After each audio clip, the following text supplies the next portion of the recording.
بسم اللہ الرحمن الرحیم۔ سحری اور افطاری کے احکامات۔ سحری کا سب سے پہلا حکم یہ ہے کہ فرضی روزے کے لیے طلوع فجر سے پہلے روزے کی نیت کرنی ہوگی۔ جامع ترمذی کی حدیث ہے، آپ صلی اللہ علیہ وسلم نے ارشاد فرمایا، من لم یجمع الصیام قبل الفجر فلا صیام لہ۔ جس نے طلوع فجر سے پہلے فرضی روزے کی نیت نہیں کی، ارادہ نہیں کیا، اس کا روزہ نہیں۔ سحری کھانا مستحب ہے۔ اگر سحری نہ بھی کھائی جائے روزہ تو ہو جائے گا، لیکن سحری کھانا مستحب ہے۔ صحیح بخاری کی حدیث ہے، تسحروا فإن فی السحور برکۃ۔ سحری کھاؤ، یقیناً سحری کھانے میں برکت ہے۔ سحری کا وقت کیسے معلوم ہوگا؟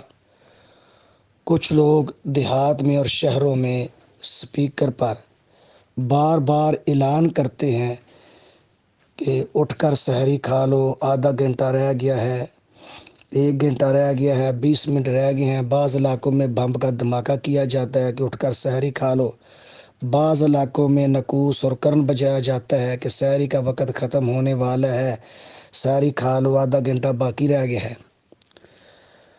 تو آپ صلی اللہ علیہ وسلم کے زمانہ میں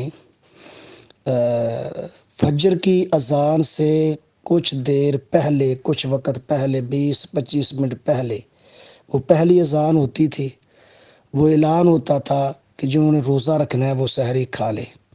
تو یہی مسنون طریقہ ہے۔ سحری کھانے کا آخری وقت ہے طلوع فجر۔ اللہ پاک قرآن مجید میں ارشاد فرماتے ہیں، کلوا واشربوا حتی یتبین لکم الخیط الابیض من الخیط الاسود من الفجر۔ تو سحری کھانے کا آخری وقت طلوع فجر ہے۔ جب فجر طلوع ہو جائے تو سحری کھانے کا وقت ختم ہو گیا۔ اگر سحری کھاتے کھاتے اذان ہو جائے تو پھر انسان اپنی حاجت پوری کر سکتا ہے، جیسا کہ سنن ابی داود کی حدیث ہے، اذا سمع احدکم النداء والاناء علی یدہ فلا یضعہ حتی یقضی حاجتہ منہ۔ جب تمہارا ایک اذان کو سن لے اور برتن اس کے ہاتھ میں ہو تو اپنی حاجت پوری کر کے پھر ہی برتن کو رکھے۔ یعنی سحری وہ کھا رہا ہے طلوع فجر سے پہلے، سحری کھاتے کھاتے اذان ہو گئی ہے تو وہ اپنی ضرورت پوری کر لے۔ اس کا یہ ہرگز مطلب نہیں ہے کہ اذان ہو گئی اور اب سحری کھانا شروع کریے، جائز نہیں ہے۔ طلوع فجر ہو گئی ہے، اذان شروع ہو گئی ہے، اب وہ سحری کھانا شروع نہیں کر سکتا، اب بغیر سحری کھانے کے بغیر روزہ رکھے۔ اور اس کو بھی روٹین نہیں بنانا چاہیے۔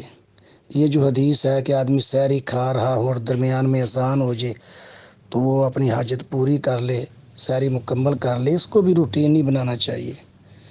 سحری جس چیز سے چاہے وہ کر سکتا ہے، وہ چاول سے بھی کر سکتا ہے، وہ روٹی بھی کھا سکتا ہے، لیکن بہترین سحری وہ جیسا کہ صحیح حدیث ہے، نعم سحور المؤمن التمر۔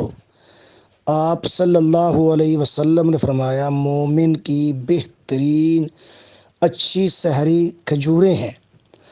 تو کھجوریں کھانا ذرا زیادہ بہتر اور افضل ہے سحری کے وقت۔ اگر کھجوروں کے علاوہ کوئی اور بھی کھانا کھا لے تو وہ بھی جائز ہے۔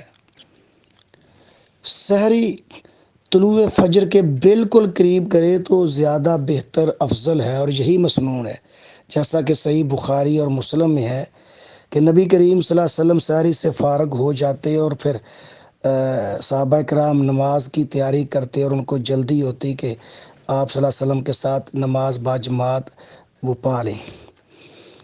تو ایک راوی پوچھتا ہے صحابی سے، تمہارے سحری سے فارغ ہو جانے سے لے کر نماز کھڑے ہونے تک کتنا وقت ہوتا تھا؟ تو صحابی نے عرض کیا 50 آیات کا۔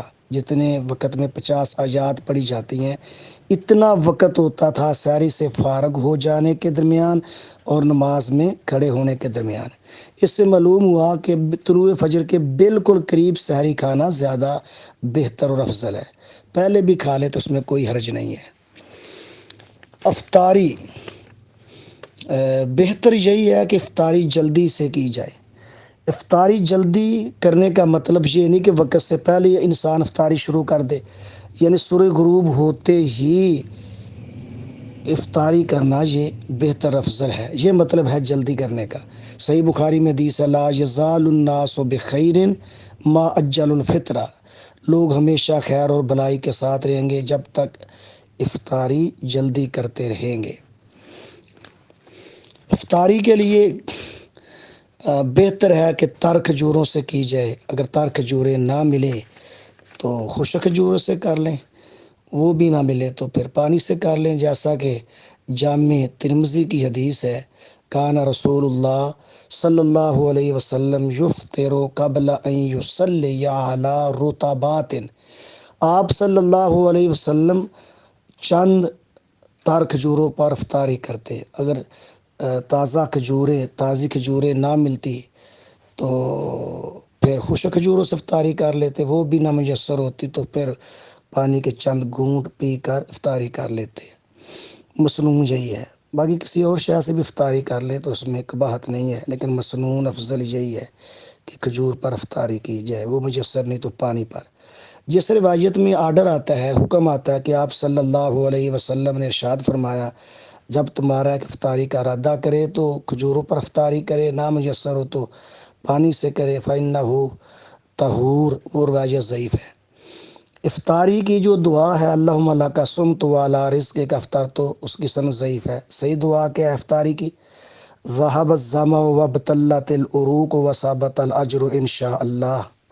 العلماء، علماء و عوام میں حائل خلیج دور کرنے کی ایک منفرد کاوش۔